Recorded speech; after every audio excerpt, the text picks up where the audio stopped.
It was just another ordinary day for James Hart, or so it seemed. He had done the usual, dressed in his simple attire, walked into the airport like any regular passenger. As James approached the check-in counter, the agent glanced at him, then at the screen, and without missing a beat, handed him a boarding pass that read Economy. The flight to New York was full, so James was directed to wait in the cramped seating area alongside the other economy passengers. No one seemed to take much notice of him as they scurried around, preparing for their respective journeys. The tension in the air was palpable, everyone trying to get ahead, everyone eager to board, to reach their destinations. James took a seat, quietly observing the bustling chaos. A few minutes later, an announcement was made. First-class passengers, please proceed to the gate now. We are ready for your boarding. James looked up. A man, dressed in a sharp suit, walked by with his first-class boarding pass. He turned his head, catching James's eyes for a moment. But the man didn't say anything. He didn't even smile. He just walked past James, without a hint of recognition. And then it happened. The flight attendants, with their bright smiles and crisp uniforms, were now walking past James. One of them glanced at him, nodded briefly, and continued toward the front of the plane. It wasn't just the boarding process that seemed strange. It was the way people moved, like they were in a hurry, trying to prove something to everyone else. James watched silently, feeling a strange sense of detachment. But as the last passenger boarded the first-class section, the flight attendant who had passed him moments before came back. She looked at James, then at the gate, then at her watch. "Sir, you're in economy. You'll need to board last. Please wait here." She didn't seem to notice the irony. James Hart, a man who could buy whatever he wanted, was being treated like just another passenger, a nobody. He sat back in his chair, folding his hands. What was more troubling was not that he was in economy. It was the way people treated him, the way they saw him. It was as though his wealth, his accomplishments, his reputation didn't matter. He was just another person waiting to board a plane. Nothing more. A few minutes later, the gate was closed, and he was still sitting there, waiting for his turn. The flight attendants had already served the first-class passengers their drinks, their snacks. Some of the passengers were chatting with one another, while others were on their phones, completely oblivious to the fact that James was still waiting outside their section. At that moment, James couldn't help but wonder, was this how the world saw him now? He wasn't a self-made billionaire who had built his empire from scratch. He wasn't the one people came to when they needed advice or a helping hand. He wasn't even the one who got the respect he deserved. No, instead, he was just another person stuck in the back of the plane, treated like a nobody. The flight was delayed by another 30 minutes, and James stayed seated in the same spot. He had the option to leave and reschedule his flight, of course, but he didn't. He wasn't angry. He wasn't frustrated. No, James simply let the moment sink in. This was the world he had built, the world that would soon understand who he was. And then, just as the final passenger boarded, James stood up. He didn't say anything to anyone, but his calm, measured movement caught the attention of a few people around him. They could sense something about him, though they couldn't quite put their finger on it.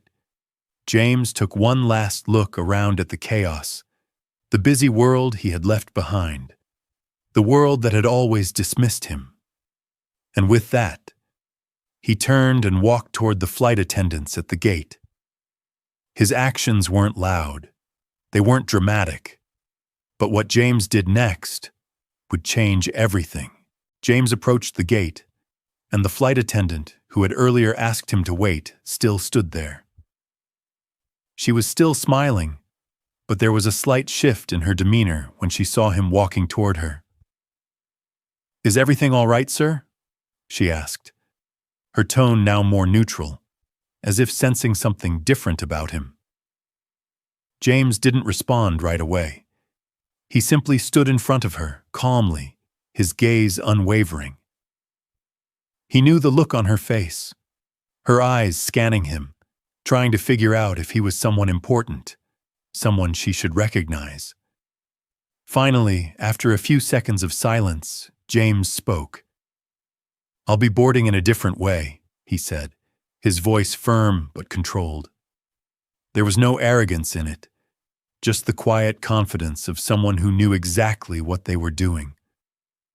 The flight attendant's eyes widened slightly, but she quickly regained her composure, looking around the gate area to make sure no one else noticed the exchange. "I'm afraid that's not possible, sir," she said, her voice polite but still firm. "The seating arrangement is set, and you'll need to remain in the economy section." James didn't flinch. He wasn't angry, and he wasn't trying to make a scene. He simply nodded once, as if acknowledging her words. But deep down, he knew that this moment, this seemingly insignificant moment, was the start of something much bigger. He took out his phone, typed in a few words, and waited. A few seconds later, he received a confirmation email. Without saying another word, James handed the phone to the attendant. She looked at it, then back at him, and her face changed again, this time with a touch of confusion. This can't be," she stammered. Are you really Mr. Hart?" James didn't answer. He simply smiled, just enough to let her know that the man in front of her wasn't the same man she had dismissed earlier. He wasn't the man waiting outside first class. "No more questions, please," he said. "Let's just handle this like professionals, shall we?" For a moment she stood there, stunned, holding the phone in her hands. The message was clear. James Hart wasn't just another passenger. He was the owner of the airline. He was the one who could make decisions that no one else in that airport could. Before the attendant could speak again, James turned toward the desk, where the manager had been observing the scene. The manager had overheard the conversation, and without waiting for a word, he rushed forward. He recognized James immediately. "Mr. Hart, I didn't realize it was you," the manager said, his voice filled with urgency and a hint of panic. James raised a hand, signaling for the manager to stop. "It's fine," James said calmly. "But there's a problem here that needs to be addressed, and it needs to be addressed now." The manager hesitated, unsure of what was about to happen. He glanced at the flight attendant, who was still standing there, unsure whether to apologize or step away. James could see the unease in their eyes, the way they were trying to figure out how to handle him, how to get him to settle for what he had been given. But James wasn't going to settle. He had spent years working for this, working to be in control of his surroundings, to have everything on his terms. And now, in this moment, he had been reduced to just another customer, pushed to the back of the plane. It was a slap in the face that he couldn't ignore. "I'd like to speak to your superior," James said, his voice calm but carrying an undeniable weight. The manager's face turned pale. He nodded quickly, apologizing before rushing off to find someone higher up in the chain of command. As James waited, he couldn't help but think about all the people who had been in the same position he had been just moments ago. Those who had been overlooked, dismissed, or disrespected simply because they didn't fit the mold of what others thought they should be. James knew the world operated on perception. People judged based on what they saw on the outside. The clothes, the cars, the titles. But James had built his empire from nothing, from a place where no one ever thought he could succeed. And now, standing in this airport, facing the same system that had almost crushed him, he wasn't about to let anyone forget who he was. Minutes passed, and the manager returned, this time with someone else, a senior manager, someone clearly higher up the corporate ladder. The senior manager walked toward James, a slight nervousness in his step. He could tell that James wasn't just any ordinary passenger. There was a quiet authority about him, something that made it clear James had the power to make this entire situation unravel if he wanted to. "Mr. Hart," the senior manager began, extending his hand. "I'm very sorry for the confusion.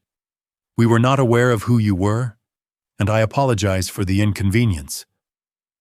James didn't take his hand. He simply looked at the senior manager, his gaze piercing through the facade of polite apologies. "Let's get one thing straight," James said, his voice cool and collected. "This isn't about apologies. It's about respect. And you've disrespected me and every other person who has ever been in a position like mine." The senior manager stood there, caught off guard. James was right. The system had been designed to treat people in a hierarchy, first-class passengers above everyone else. But in that moment, James was making it clear that those old systems didn't matter to him. "I'm not here for an apology," James continued. "I'm here because I'm going to make sure no one else is treated this way. Not in my company." The senior manager nodded, still unsure how to respond. But James wasn't done yet. "I'm going to have a meeting with your CEO," James said, his words deliberate. "And I will make sure this doesn't happen again. In fact, I will make sure this entire company understands what it means to treat people with dignity and respect, no matter who they are. From now on, no one, not even me, gets to skip the line." With those words, James turned and walked away, leaving the senior manager and the flight attendant standing there, stunned by the power and calm confidence that James had just displayed. James made his way toward the gate, each step purposeful and deliberate. The entire airport seemed to pause around him, as if the energy in the air had shifted, though no one dared to say a word. People had witnessed what had just happened, but no one knew exactly how to react. A billionaire had just told the senior management of the airline exactly how it would be from now on. And James wasn't done yet. As he walked, he noticed the passengers still boarding the flight, oblivious to what had just occurred. They were chatting among themselves, some laughing, others busy with their phones. To them, the only thing that mattered was getting to their seats, getting comfortable, and starting their journey. They had no idea that the simple, quiet man who had been forced to wait outside first class had just shifted the entire power dynamic in the room. James glanced back at the senior manager and the flight attendants who were now huddled together, talking in hushed tones. They weren't looking at him. They didn't dare. They knew that he had made his point. The system that had been built to serve the rich and powerful had just met its match. He continued walking, his thoughts clear. What had started as a minor inconvenience had turned into something much more. James had been disrespected not because of who he was, but because of what the world assumed him to be. And now, he was about to turn that assumption on its head. When James finally reached the boarding gate, he paused for a moment, taking in the chaos around him. This was a place of movement, of speed. People were rushing to get through the gate, anxious to board the plane.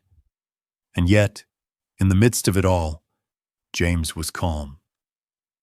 "Mr. Hart," a voice called from behind him. James didn't turn around. He already knew who it was. The senior manager had followed him. This time the man's expression was different, no longer filled with nervousness, but with something else. Urgency. "Mr. Hart," the manager said again, now closer, almost pleading, "I need to speak with you for a moment." James didn't look at him. Instead, he continued walking, his footsteps steady. He wasn't going to entertain another apology. He had already made his stance clear, but he did stop when he reached the door leading to the airplane. Turning slowly, he met the manager's eyes. "I'm listening," James said, his tone sharp, expectant. The manager, still trying to regain some composure, took a deep breath before speaking. "Mr. Hart, I understand you're upset, but I need to let you know that we're doing everything we can to ensure the situation is handled. The CEO has been notified and—" "Good," James interrupted, his voice calm but firm. "Because it's not just this airline I'm concerned about. It's the entire industry." The manager looked confused, unsure of how to respond. He opened his mouth, but James raised a hand to silence him. "Look, I'm not here to make your job harder. But you need to understand something," James said, his voice steady. "This behavior, the way people are treated because of their status, their wealth, or their position in society, it's not just unfair. It's broken, and it needs to change. This is just one small example, but it represents a much bigger issue that's affecting everyone. The way people like me, people who built their lives from nothing, are treated. It's wrong." The manager nodded slowly, but he still seemed uncertain. He was a part of the system James was criticizing, and he wasn't sure if he should defend it or acknowledge the truth in what James was saying. "I've spent my life working to change the system, to be a part of something that truly means something," James continued, his eyes never leaving the manager's face. "I don't need your apology. I don't need to be treated differently because I'm rich. But the people who don't have the same opportunities, the ones who get overlooked, they deserve better." The manager stood silently for a moment, taking in James's words. He was beginning to understand that James wasn't simply someone who had too much money or too much power. He was someone who genuinely wanted change. He wasn't using his wealth to oppress others, but to demand respect for all people, regardless of their background. James took one final look at the manager. "Make sure the CEO understands this. I'll be waiting for a call." Without another word, he turned and entered the plane, not as a passenger, but as someone who had just reminded an entire industry of its flaws. Inside the cabin, the flight attendants were already busy with final preparations, but there was a noticeable shift in their demeanor when they saw James walking down the aisle toward his seat. They no longer greeted him with the same robotic politeness they had earlier. Instead, there was a hint of acknowledgement, of recognition. They had just seen the man who had just made a stand, and they understood it wasn't about wealth or status. It was about integrity. James took his seat quietly, his thoughts still focused on what had just transpired. He wasn't satisfied with simply making a point at the airport. This was just the beginning. The message he had sent today was one that would ripple across the entire industry. It would force companies to reevaluate how they treated people, how they created systems that divided rather than united. As the plane began to taxi down the runway, James looked out the window. He had a lot of work ahead of him, a lot of changes to make. But he wasn't afraid of the challenge. In fact, he welcomed it. Because James Hart was no longer just the simple man who had been forced to wait outside first class. He was now the man who was about to change the rules of the game. The flight continued. But for James, it felt like nothing more than a momentary pause. His mind was already racing ahead, calculating what needed to be done next. This wasn't just about making a stand in an airport. This was about shifting an entire mindset, an entire culture of elitism that ran deep in every industry. And he wasn't going to stop until he saw real change. As the plane ascended and the city below shrank, James leaned back in his seat, closing his eyes. The sound of the engines humming softly in the background was a familiar comfort, but it didn't ease the tension he felt. He wasn't on this flight for leisure or relaxation. He was on a mission, and it would take every ounce of his focus to succeed. The days ahead would be filled with meetings, phone calls, strategy sessions. But first, he needed to reflect on how he had arrived at this point. It hadn't always been easy for him, the quiet man with nothing but determination and a dream. People had always underestimated him, always saw him as the other in a world where success was reserved for a select few. But he had spent years building his empire, brick by brick, proving everyone wrong. James had grown up in a small town, far from the bright lights of the cities. His parents worked hard but never had much, and his childhood was filled with lessons of resilience and perseverance. When he finally made it to the business world, he realized something important. Money wasn't the only thing that mattered. The real value lay in the ability to make things happen, to force the world to pay attention. It wasn't long before James had begun building his first company. It wasn't glamorous, and it certainly didn't come with instant success. But he made it work. Every setback became a stepping stone. Every failure was just another lesson.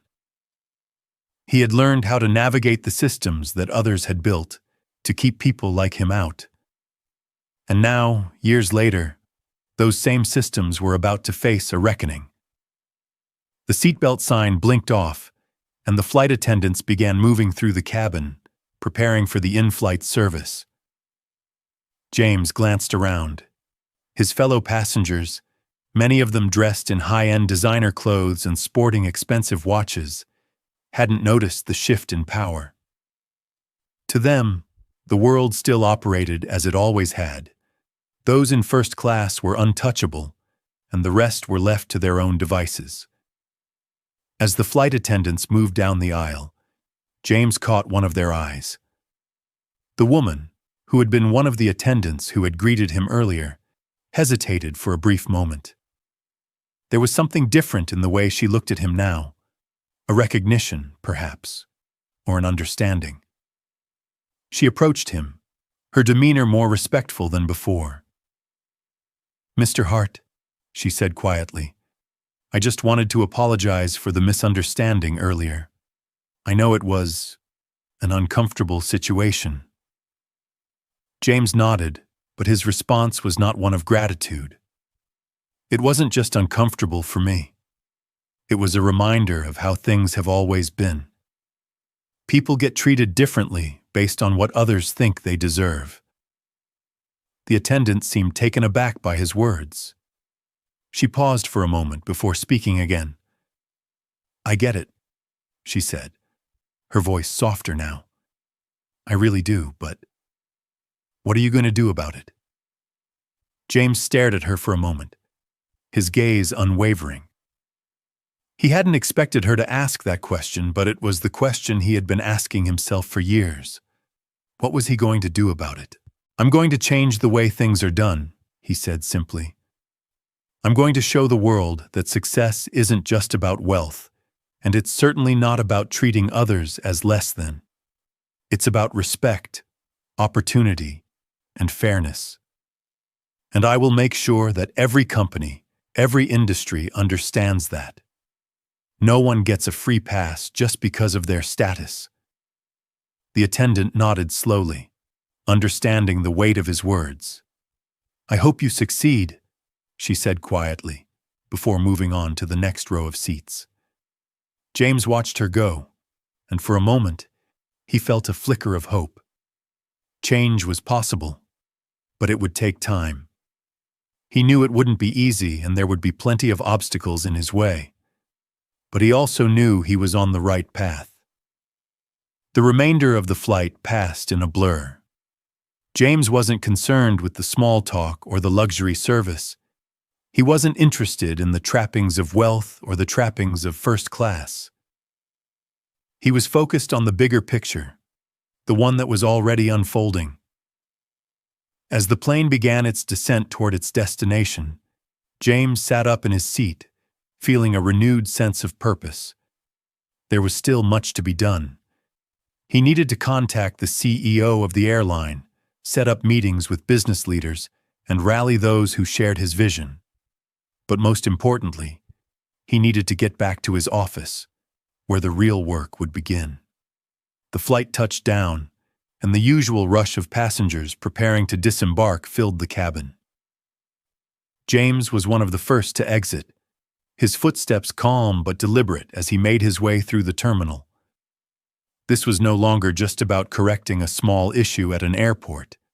This was the beginning of something much larger. As he walked, he pulled out his phone, ready to make the call that would set everything in motion. The first step toward changing the industry, toward breaking the walls that separated the haves from the have-nots, was just a phone call away. James dialed the number. "Hello, Mr. Hart?" came the voice on the other end. "I need to speak to the CEO of this airline immediately," James said, his voice clear and unwavering. There was a brief pause, and then the voice on the other end responded, "Of course, Mr. Hart. I'll connect you right away." The phone rang for a few seconds, and then the CEO's voice answered. "Mr. Hart, I've heard about the incident. I apologize for what happened. What can we do to make things right?" James didn't waste any time. He didn't need an apology. He needed action. "I want you to meet me in your office first thing tomorrow morning. I'm not here for pleasantries. I'm here to talk about real change. The way your company and every company treats people needs to be redefined. And I'm going to help you with that." There was no hesitation in the CEO's voice. "I understand, Mr. Hart. We'll be ready." The next morning, James stood in front of a sleek, glass-walled office building. The sun was barely peeking through the horizon, casting a soft glow over the city's skyline. He wasn't used to early mornings, but today was different. Today was the first step in making good on his promise. He wasn't just going to talk about change. He was going to force it. As he walked through the revolving doors, he felt a sense of calmness settle over him. The sleek, modern design of the lobby seemed like the perfect setting for a battle of ideas, where the old ways of thinking were about to be challenged. The receptionist gave him a polite smile, but her eyes widened when she saw his face. She recognized him immediately. It wasn't just the name. It was the power in his presence, the confidence that seemed to demand attention. "Mr. Hart, good morning," she said, her voice a little shaky. "The CEO is expecting you." James didn't respond with the usual pleasantries. Instead, he simply nodded and followed her to the elevator. There was no need for small talk. He had one mission today: to make sure that everything the airline had come to represent would be questioned, reconsidered, and changed. The elevator doors slid open, and James stepped out into a hallway lined with glass-walled offices. He didn't stop to look around. His destination was clear: the CEO's office at the end of the corridor. As he approached, the door opened before he even had the chance to knock. The CEO, a middle-aged man with a sharp suit and a perfectly groomed beard, greeted him with a warm but cautious smile. James could see the tension in his posture. The CEO was used to being in control, but now he was clearly out of his element. "Mr. Hart, thank you for coming," the CEO said, motioning toward the conference table where a group of executives were already seated. They all stood as James entered, offering a stiff handshake and trying their best to appear confident. James didn't waste time with formalities. He walked straight to the head of the table and sat down.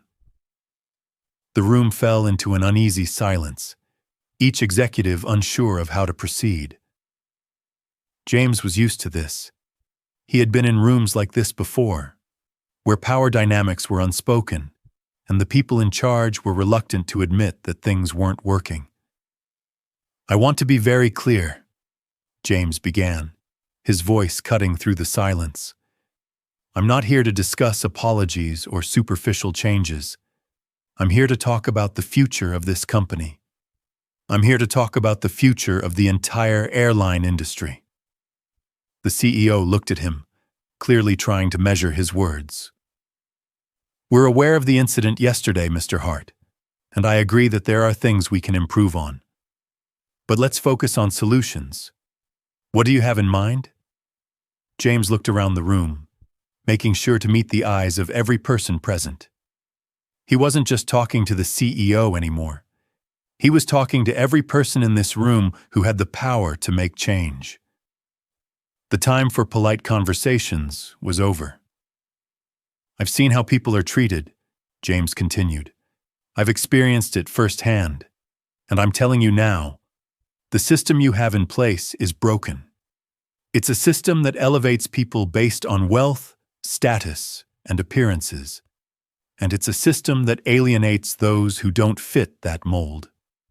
There was a murmur among the executives, some exchanging nervous glances. James didn't let that rattle him. He had been in far more tense rooms than this. What mattered now was that the truth was being laid bare. "We need to focus on equality in every aspect of your operations," James said. "It starts with how you treat your passengers, but it goes much deeper than that. It's about the culture you're fostering. You can't claim to be a forward-thinking company if your policies continue to reinforce the same outdated hierarchies." The CEO shifted in his chair, his hands clasped in front of him. "I agree that we need to change, but I need you to be more specific. What exactly do you suggest we do?" James took a deep breath. "First, I want you to stop prioritizing first-class passengers to the point where you disregard everyone else. Make your services equally valuable for every class of passengers. The experience of flying shouldn't depend on how much someone can pay. Second, I want you to create programs that provide opportunities for those who have been left behind, especially in the workforce. Your employees deserve better than just a paycheck. They deserve respect and a chance to grow." The room was silent as James's words hung in the air. The CEO nodded slowly, clearly processing the enormity of what James was saying. The rest of the executives sat back, exchanging glances, but no one spoke. "Mr. Hart," the CEO said after a long pause, "this is a bold vision, and I'll be honest, it's going to be difficult to implement. There are a lot of factors at play, not just within this company but across the industry. There are legacy systems, shareholder interests, and long-standing practices that won't be easy to change." James leaned forward slightly. "I'm not asking for small changes. I'm asking for transformation. The world is changing, and if you don't adapt, you'll be left behind. I've built my career on finding solutions to problems that no one else is willing to tackle. This company has the potential to be a leader in the industry, but only if you embrace this new way of thinking." The CEO seemed to understand. "I see. So what's your plan? How do we start this?" James had already anticipated this question. "I've been in contact with experts from various fields, economists, sociologists, business consultants, who specialize in systemic change. I want to bring them in, not just to help you implement these ideas, but to help you build a new framework for your company. You can't just throw out your old systems without a plan for what comes next. But I'm willing to help you build that plan." The CEO nodded again, his posture less tense than it had been at the beginning of the meeting. "All right, we'll move forward with this. But I need your commitment that you'll stay involved. This can't be a one-off. It has to be an ongoing partnership." James smiled. "I'm in for the long haul. This is just the beginning." As the meeting concluded, James shook hands with each of the executives. They were no longer just a group of powerful individuals protecting their own interests. Now, they were potential allies in a larger fight for change. Stepping out of the building and into the bright sunlight, James felt a weight lift off his shoulders. He had done what he came here to do. The first brick had been laid in the foundation of a new system, and now the real work would begin. James wasn't a man to wait for change to happen. He was going to make it happen.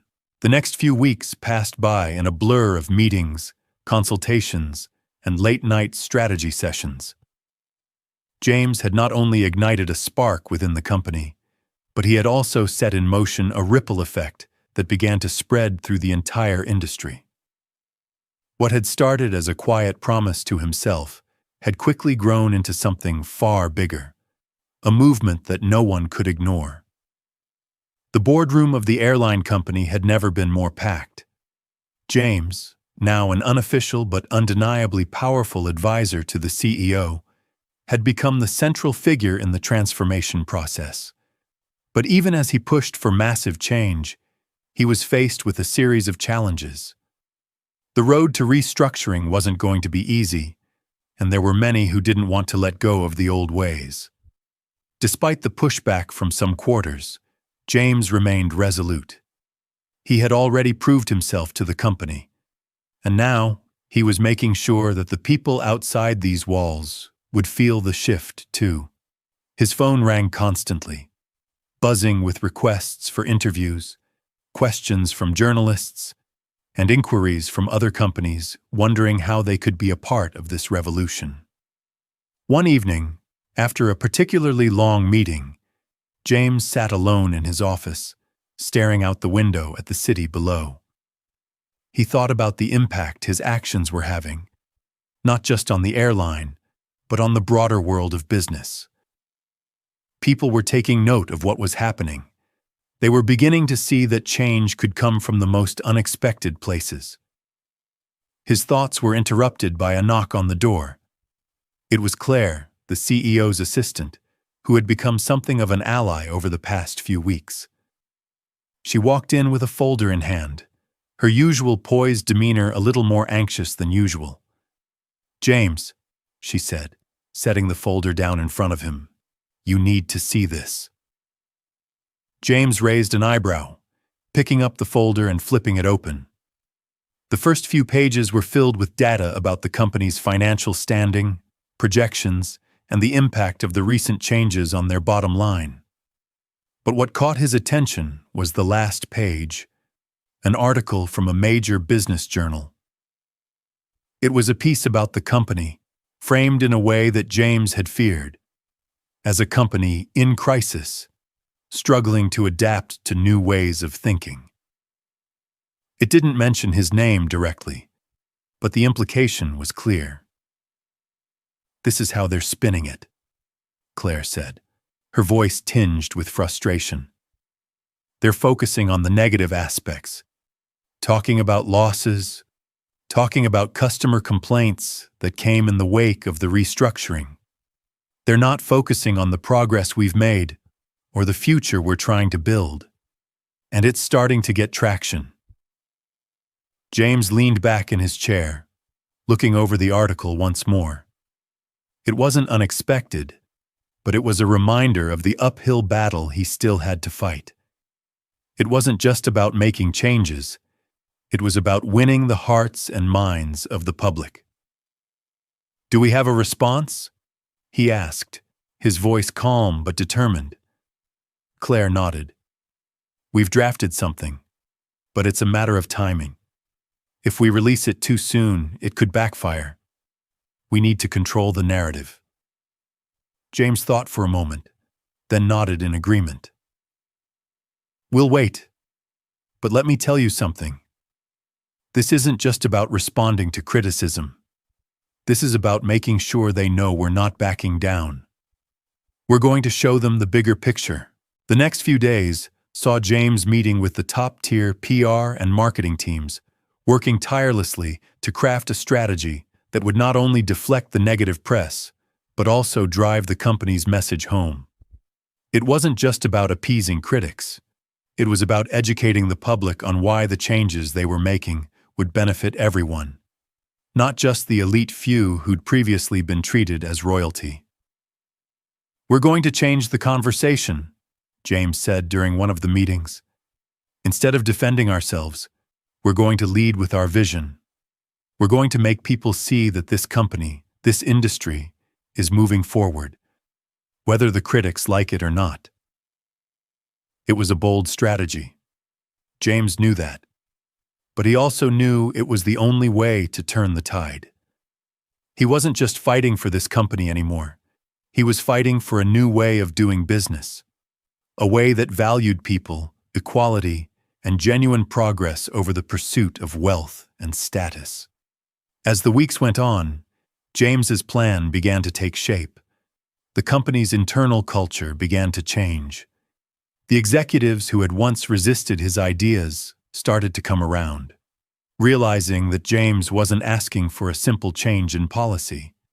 He was asking for a complete overhaul of how business was done. But even as things were starting to look up, there were still those who were holding on to the old way of doing things. Those who didn't want to give up their comfortable positions of power. And it wasn't just external critics. There were people inside the company who were starting to feel threatened by James's influence. One of these people was Daniel Miller, the airline's chief operating officer. Daniel was everything that James had once been, the polished, well-connected executive who rose to the top not by changing the game, but by playing it according to the old rules. James had always known that Daniel would be a problem. And now, Daniel was starting to make his move. At a board meeting, Daniel stood up, his voice cutting through the conversation. "I don't think this direction is sustainable," Daniel said, his eyes focused on the CEO. "We've seen a dip in customer satisfaction, and while the long-term vision is admirable, we need to focus on immediate results. Our investors are getting nervous. We can't afford to lose more ground." James sat back, watching as Daniel played his cards. He had been waiting for this moment. He had known it was coming. "Daniel," James said, his tone calm but firm, "this isn't about immediate results. It's about creating something that lasts. You can't build a sustainable future by just chasing short-term profits." Daniel shot him a sharp look, but before he could respond, James turned his attention to the CEO. "I'm not here to fight, but I will fight for what's right. And if we want to build a truly inclusive and sustainable business, we have to commit to it. Not just when it's convenient, but when it's hard. When it costs us something." The room fell silent. Daniel, who had been sure of his position, now looked uncertain. The CEO, for the first time in a long while, looked like he was considering James's words more deeply than ever before. James had become a symbol of change. His message, simple but powerful, resonated beyond the company's walls.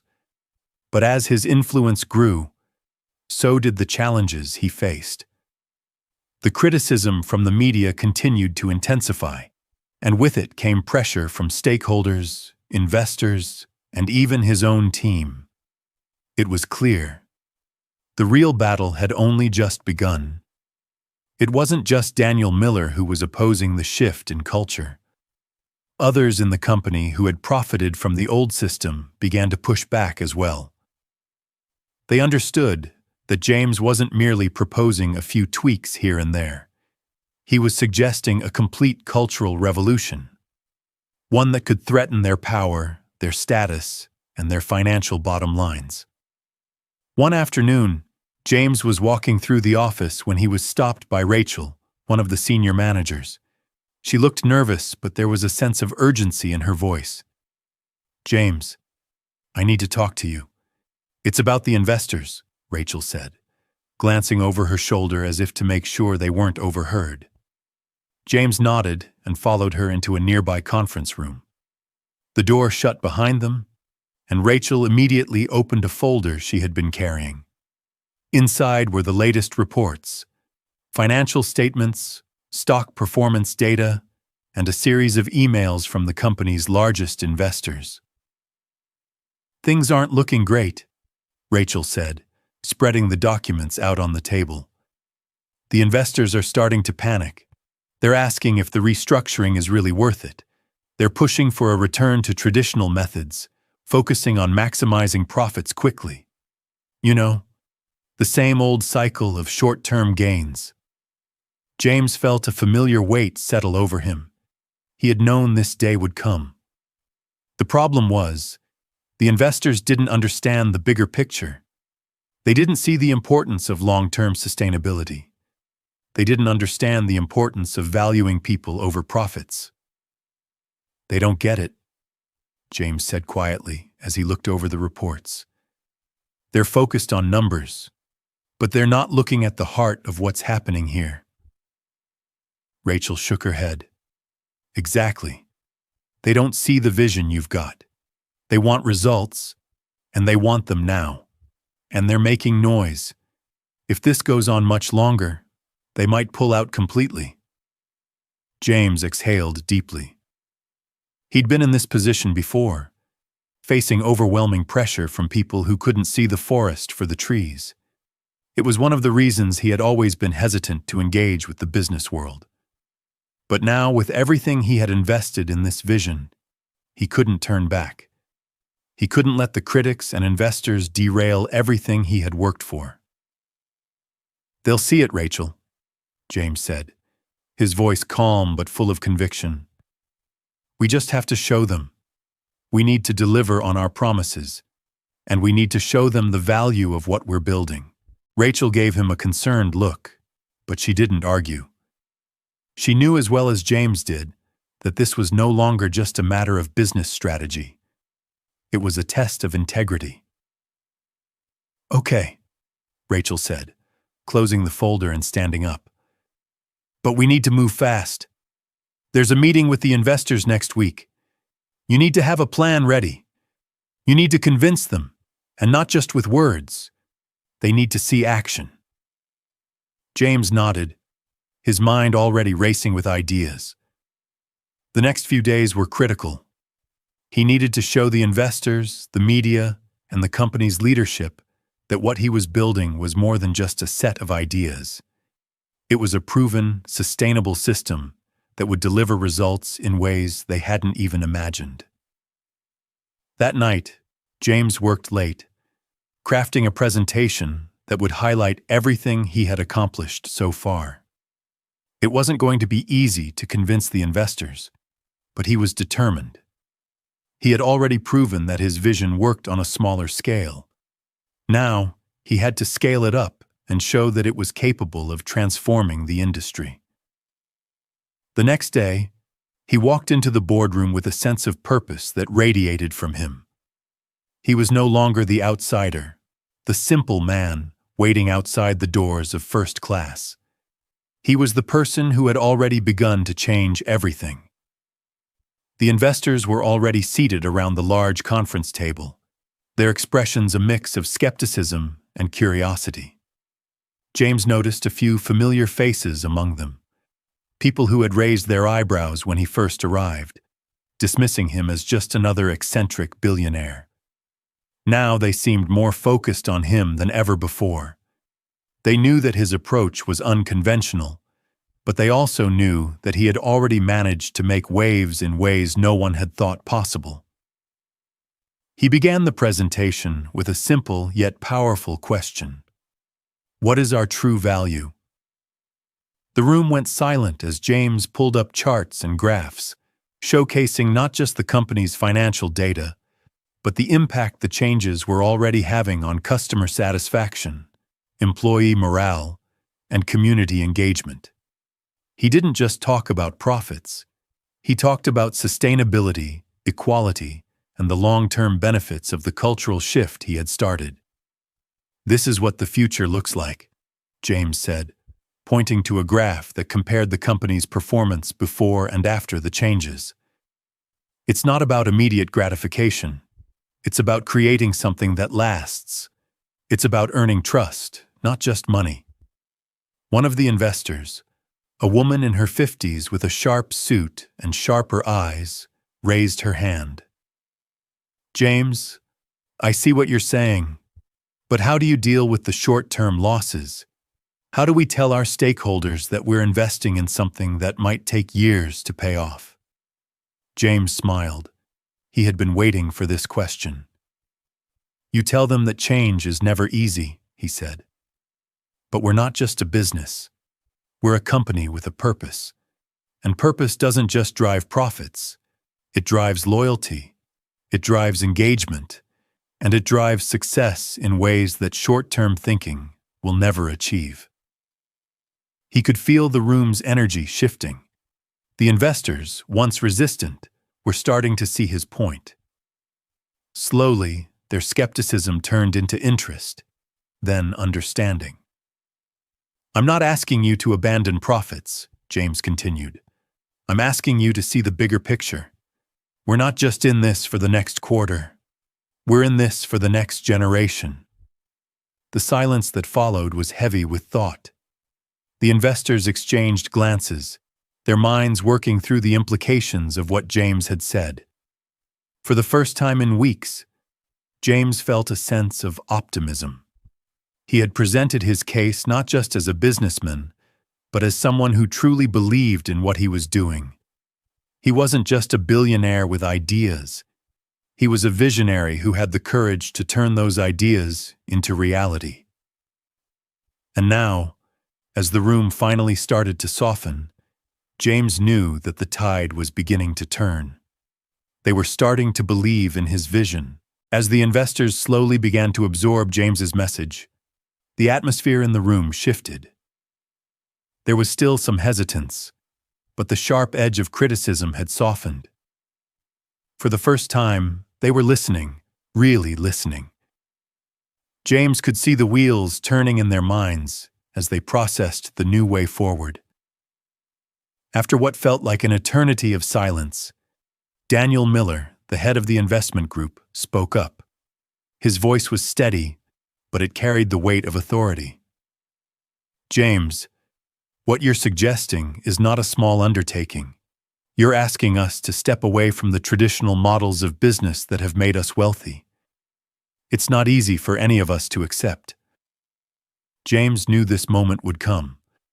It was always going to be the hardest part, convincing the people who had been benefiting from the old system that the new way was worth the risk.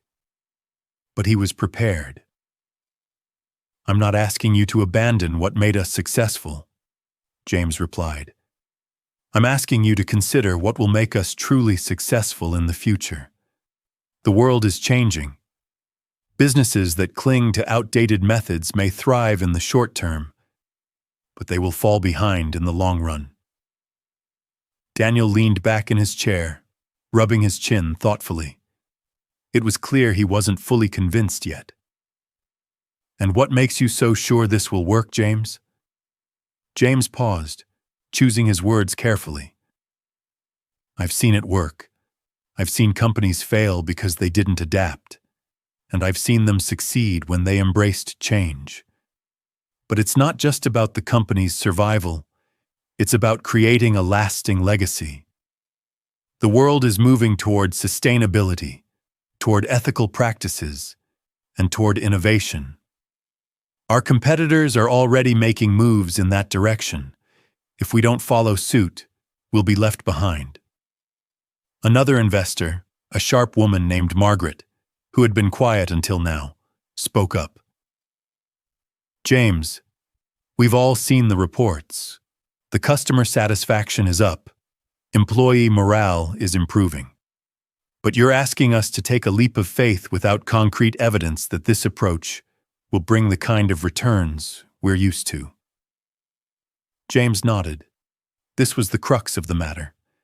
The evidence that would convince them to buy into the long-term vision. He understood their need for reassurance, but he also knew that true innovation required a leap of faith. The returns will come, James said with confidence. But they won't be immediate. This is about building trust with our customers, our employees, and the communities we serve. Trust takes time, but it pays off in ways that profit-driven strategies can't. The room fell into a contemplative silence once more.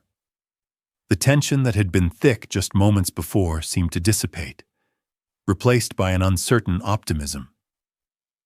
It was a subtle shift, but James could feel it. The conversation continued for hours. James laid out more details of his plan, his vision for the future of the company. He wasn't just talking about a financial strategy. He was speaking about the company's identity, its role in the world. At the end of the meeting, the investors didn't offer immediate approval. There were still too many questions, too many unknowns. But James had done what he set out to do. He had shifted the conversation. He had planted the seed of doubt in their minds about the old ways and replaced it with the possibility of something greater. As the meeting adjourned and the investors filed out of the room, Rachel stayed behind. Her eyes met James's, and she gave him a reassuring smile. "You did it," she said softly. "They're listening. It's not over yet, but they're starting to see what you see." James returned her smile. It wasn't a victory, not yet, but it was a step forward. "I've always believed in this, Rachel. I can't let the fear of failure stop me from trying. We're not here just to make money. We're here to make a difference." Rachel nodded. "You've got that right, and I think they're starting to get it too." A week passed, and the atmosphere in the company began to change. The news of the investor meeting had leaked, and the media was buzzing with speculation about the future of the company. There were mixed reactions. Some hailed James as a visionary, while others criticized him for being too idealistic. But regardless of the opinions, one thing was clear. James was no longer a mere outsider. He was becoming the face of a movement. Inside the company, the impact of his vision was undeniable. Employees, many of whom had initially been skeptical, were now on board. There was a newfound sense of purpose in the office. The changes James had implemented were starting to show tangible results. Productivity was up, morale was higher than it had been in years, and customer feedback was overwhelmingly positive. But as the company's internal culture shifted, so too did the external pressures. The competition was feeling the heat. They had been watching James's moves carefully, and it wasn't long before they began to adjust their strategies in response. One morning, as James sat in his office reviewing the latest market data, Rachel walked in with a look of concern on her face. "James, we've got a problem," she said, handing him a report. "Our competitors are starting to mimic our approach. They're rolling out similar initiatives, sustainability programs, ethical sourcing, and employee-focused policies." James raised an eyebrow. "That's not surprising. They've been watching us." Rachel nodded. "But it's not just that. They're doing it faster. They've got the resources to scale quicker, and their messaging is already getting a lot of attention in the press."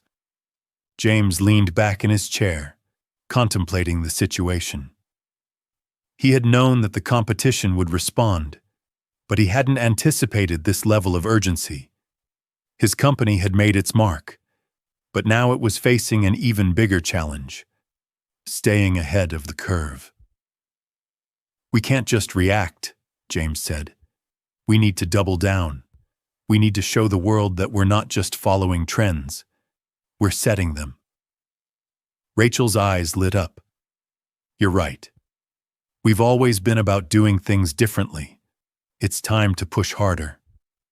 James stood up, a renewed sense of determination filling him. Let's show them how it's done. James wasted no time. He called an emergency leadership meeting for that afternoon. Every department head, every key player was there. No PowerPoints, no speeches, just straight talk. We're being copied, James said, looking each person in the eye. And that means one thing: we've set a standard, now we raise it. No one spoke, but all eyes were on him. We're not in a race to match what others are doing. We're in a race to be better, every single day. So I want each of you to go back to your teams, and I want you to come up with ways we can evolve what we've already done. Not repeat it, evolve it. The energy shifted. That simple word, evolve, lit a spark in the room. The marketing director, Darren, raised a hand. James, are we talking product innovation or internal systems too? Everything, James said. Let's look at what no one else is doing. Let's find the gaps that others are ignoring. That meeting sparked a wave of creativity. Over the next few days, departments began proposing ideas that went beyond just image or policy, real substance. One team suggested a zero-waste production initiative. Another pitched a flexible work model based on outcomes rather than hours. The research team, inspired by James's push, brought forward a project that had been shelved for months. A new product made entirely of recycled materials that still matched premium standards. James reviewed every pitch personally. He stayed late in the office every night, not because he had to, but because he wanted to. This wasn't just about business anymore. This was about meaning. Meanwhile, the board of directors, still watching cautiously from the sidelines, started seeing numbers they couldn't ignore. Sales were rising steadily.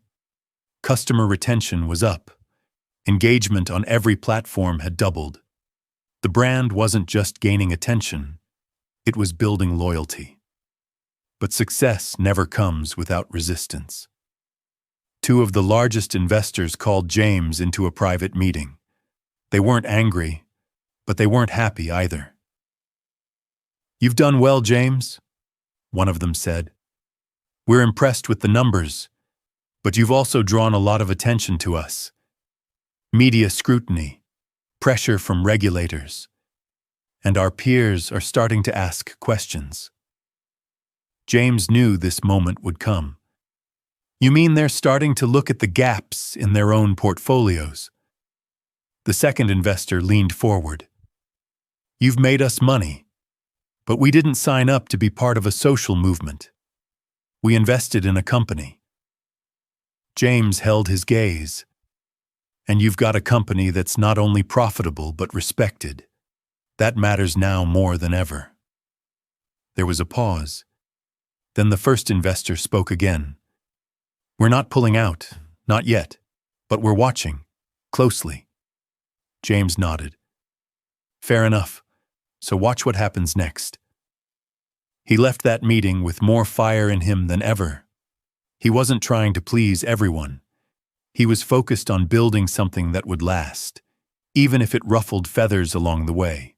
A few days later, the company launched 3 new initiatives simultaneously. One was a community fund supporting local startups focused on sustainability. Another was an internal scholarship program for employees' children. And the third was a massive data transparency dashboard, open to the public, showing everything from emissions to employee satisfaction scores. The public response was overwhelming. News outlets picked it up immediately.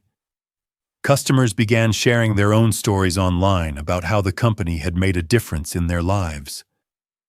Hashtags started trending. People weren't just buying the products, they were becoming part of the journey. Rachel walked into James's office one morning with a look of disbelief. "Have you seen this?" She handed him her phone. It was a post from a well-known influencer who had been a vocal critic of corporate greed. The post read, "Didn't believe the hype around this company. But after visiting their HQ, meeting their people, and seeing how they operate, I've got to say, this is different. This isn't PR. This is real." James smiled. That's the goal. Real impact. But while things were going well, James never lost sight of how it all started. One evening, as he left the office, he passed by a first-class lounge at the airport. He was flying out to a business summit. He paused. For a second, it took him back to that day, that humiliating moment. The man in the suit telling him he didn't belong. James walked into the lounge.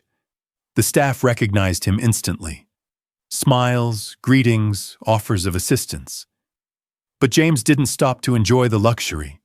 He just looked around, then walked out. Because now he didn't need a label to prove his worth. The summit the next day was packed with leaders from across industries. CEOs, policymakers, thinkers. James was invited to speak, not because of his name, but because of what he had done. He walked on stage to a silent room, and then he began. "I wasn't always welcomed into rooms like this. I know what it's like to be underestimated. I know what it's like to be told I don't belong. But I also know this. Respect isn't something you demand. It's something you earn every day by doing what others are too afraid to do." The audience leaned in.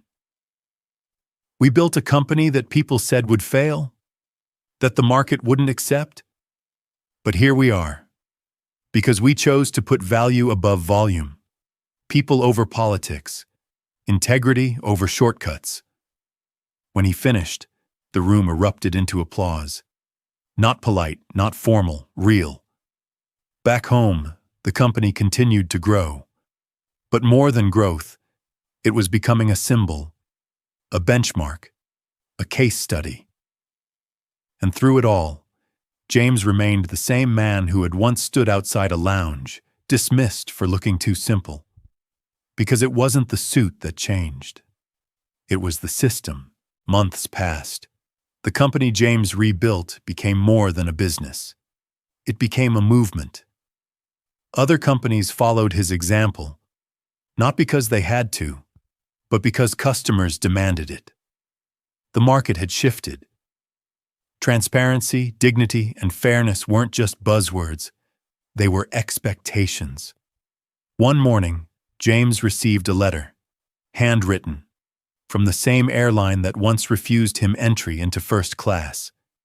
This time, they weren't denying him access. They were inviting him to speak at their executive retreat.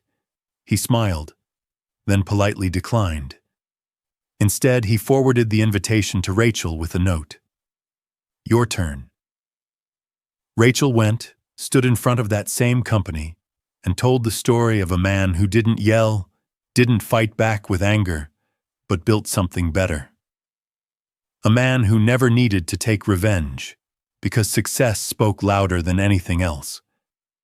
By now, James didn't care for titles, recognition, or even revenge. He cared about results. He'd built a company that couldn't be ignored, one that treated everyone with the same respect, whether they wore a tailored suit or jeans and sneakers. And the man once forced to wait outside? He didn't shut down a company out of spite. He changed the way the world does business,